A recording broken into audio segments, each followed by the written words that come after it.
Assalamu alaikum. Today we are going to learn Arabic through a real video.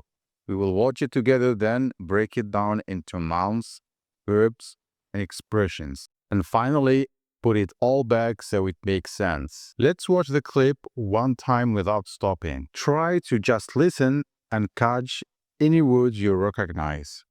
إخواني، ماذا ننتظر؟ هل ننتظر الضمير العالمي؟ أين هو الضمير العالمي؟ إن القدس الشريف يناديكم ويستغيث بكم أيها الإخوة لتنقذوه من محنته ومما ابتلي به، فماذا يخيفنا؟ هل نخشى الموت؟ وهل هناك موتة أفضل وأكرم من أن يموت الإنسان مجاهدا في سبيل الله؟ Now, let's look at the nouns in this clip. First noun, إخوان. It's in the plural form. It is the plural of أخ, which is a brother. So, إخوان are brothers. Next, we have الضمير. It has two main uses. It can mean conscious or pronoun. In our context, we said الضمير العالمي, which means the world's conscious. Next, we have القدس الشريف. Al-Sharif means noble, and Al-Quds is the name of the mosque located in Palestine. We use it in religious, historical, and political context, always with respect. Mihna. Mihna means ordeal or trial. It is a hardship test, can be religious or worldly, like war or crisis. We use it in both religious and everyday Arabic to describe suffering or difficulties. Next, we have al-maut, which is death. Al-maut. Moving to mauta. Mauta is a way of dying. It refers to a specific kind of death, not just the concept. It highlights how someone dies. It is commonly used in religious and poetic speech when describing the manner of death. Next, we have afdal, better or best. We use it when we want to compare something to something. It is used as a comparative form. And finally, we have akram. It means more honorable or more noble. Also used when we want to compare two things. Next, let's check the verbs. First verb, yunadi. It means he calls or he calls out to. It comes from the root verb nada, which is to call or to address someone loudly. We use it in speeches, religious texts, and daily life, like calling someone by name. For example, ينادينا الوطن لندافع عنه. Next, we have يستغيث. It means he seeks help or he cries for rescue. We use it when someone is calling out for help in distress or danger, often used in religious, emotional, or dramatic context. For example, يستغيث الغريق في البحر. Next, we move to the verb تنقذون. It means you save or you rescue. It's the plural you, أنتم. We use it to rescue someone from harm, suffering, or difficulty. For example, أنتم تنقذون الأرواح بالعلم.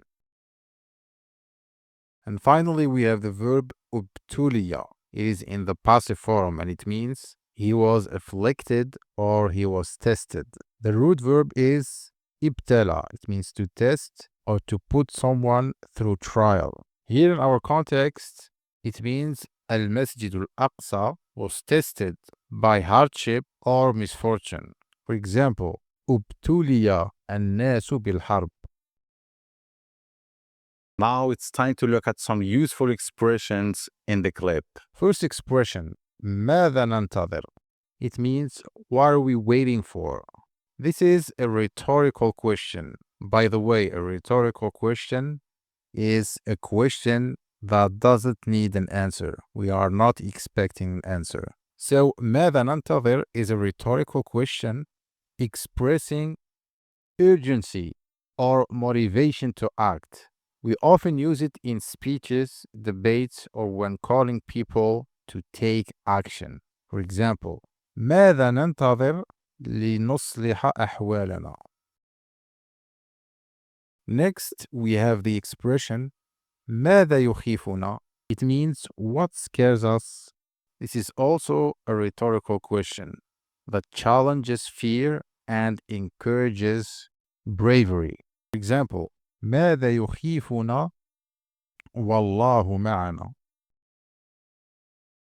Next, we have another phrase. هل نخشى الموت? Do we fear death? This is a rhetorical question used to confront the idea of death with courage or faith. For example, هل نخشى الموت وهو حقيقة على كل إنسان? And finally, we have مجاهد في سبيل الله, a fighter in the path of God. It has the meaning of someone who struggles or fights sincerely for God's cause. This could be physical fighting or spiritual striving, like fasting, charity, or prayer. It is a strong religious term widely used in Islamic texts, speeches, and history. For example, الطالب مجاهد في سبيل الله بطلب العلم. Alright, we're going to watch the video or the clip again, however, this time with the translation. إخواني، ماذا ننتظر؟ هل ننتظر الضمير العالمي؟ أين هو الضمير العالمي؟ إن القدس الشريف يناديكم ويستغيثكم أيها الإخوة لتنقذوه من محنته ومما ابتلي به. فماذا يخيفنا؟ هل نخشى الموت؟ وهل هناك موتة أفضل وأكرم من أن يموت الإنسان مجاهدا في سبيل الله؟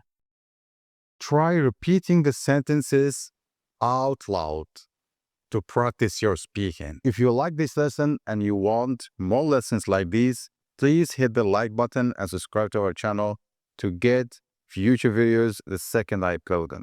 Finally, I welcome you to visit our website at talkarbictoday.com, where you can get our premium course designed for anyone who wants to speak, write, and understand Arabic like a native.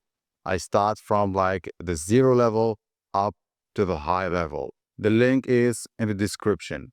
I hope you have enjoyed today's lesson, and I will see you in the next one.